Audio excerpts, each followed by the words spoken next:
Imangi चखुमना मयाम खुरुमजरी असी blouse की मरी पानबगी वीडियो में सेमजरी मरी से डिजाइन होना हापकनी मनिंग द पुनबगीदुनी अदो सेमबगी हौजिक वीडियो से मयाम येंगमिनारसी आइगी वीडियो से लाइक तौबियो चैनल सिबुसु सब्सक्राइब तौबियो बेल आइकन तुगा नंबिरमो मथंगी वीडियो अदोमदा याम फास्ट ओइना लांगनबगीदमक्ता कमेंट सु दुम पिबिरो अदोमना भाब ताबदगा लेरगसु कमेंट सेक्शन दा हाइबिरो अदा आइना हौजिक फीजे ताइजरेको फीजे 1/2 इंच पाकपा फीनी अदुगा 40 इंच सांगा फीनी मसी मनुंगदा आइना ताइरबा मतुंगको इंची मखाय मौ पांगना ताइरे अदुगा मसीदा तारा मचा अमा इंजल्ले तारा से मतोन से खितंग थेक्चलगा फीदुगी मतोनदो कोछलगा चिंगथोकपियो फजना चिंगथोकपिरोको इंजल्लगा अदुगा अदुम चिंगथोकपदा याबनी तुसी याम लाइनको सुमाइना चिंगथोकपिरो अदुगा मथंग मखा ओंथोकपिरो फीजे खोइना ताइगिबसे मसीना मरीदो ओइदोइनेबको पुन्नबगे मरी से रेडीमेड ओइनसु लाइको अदोमना पामगदी अदुम रेडीमेड लेरगा तौरसु याय इसाना सुमाइना सुम ताइरा सेमसु याय सुमाइना चिंगथोकजरेको आइगिसे चिंगथोकपा लोइरबा मतुंग सी फिबमजे ओइरे हौजिकसे मसी लेजरे मरीसे याम फजना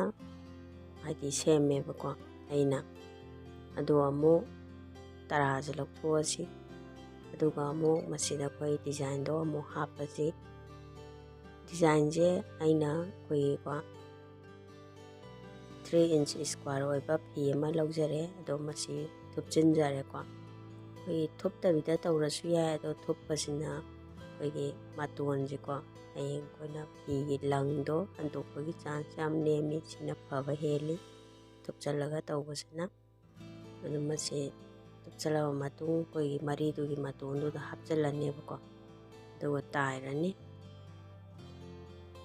मसी ताइसलनीको अनिरा हन्ना ताइबियो फजना चेक्सनना तौबियोको मताइदो येंगगा इंची मखाय मुकी चांगजे थम्मगनी आइना ताइरिसे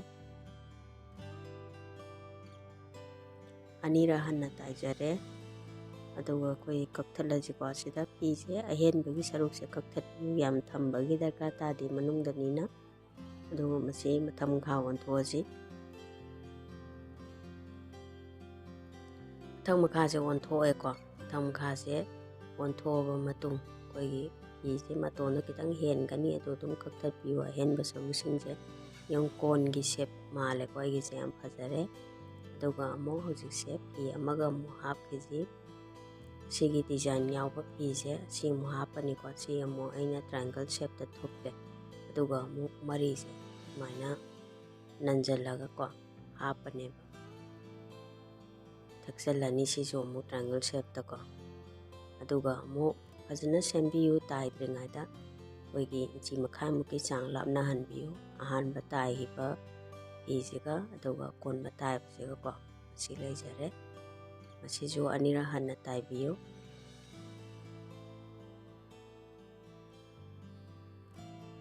लंगसे कक्थले अदुगा फीजेजो अहेनबा यावबसे कक्थपियो फी अहेनबसे कक्थलबा मतुंग मसीजो अमु मथंग मखा ओंथो येंगसि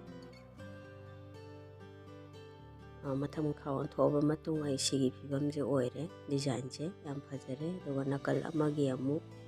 ताइजरेको साइड अनी मकिनी आइना थादनबा तौरिसे अदोमना पामगदी फीसे खरा हेनको आइदी मथांग अनीदनी हापिसे अदो अदोमना अहुम मरी अदुम हापा याय डिजाइन से चप मानना सुमाइना सुम सेमगा मसीजु चप मानै अहानबा तौहिबा नियमदुगा अदुम चप मानना तौबिरो मथंग खा ओंथोए सिजो अमु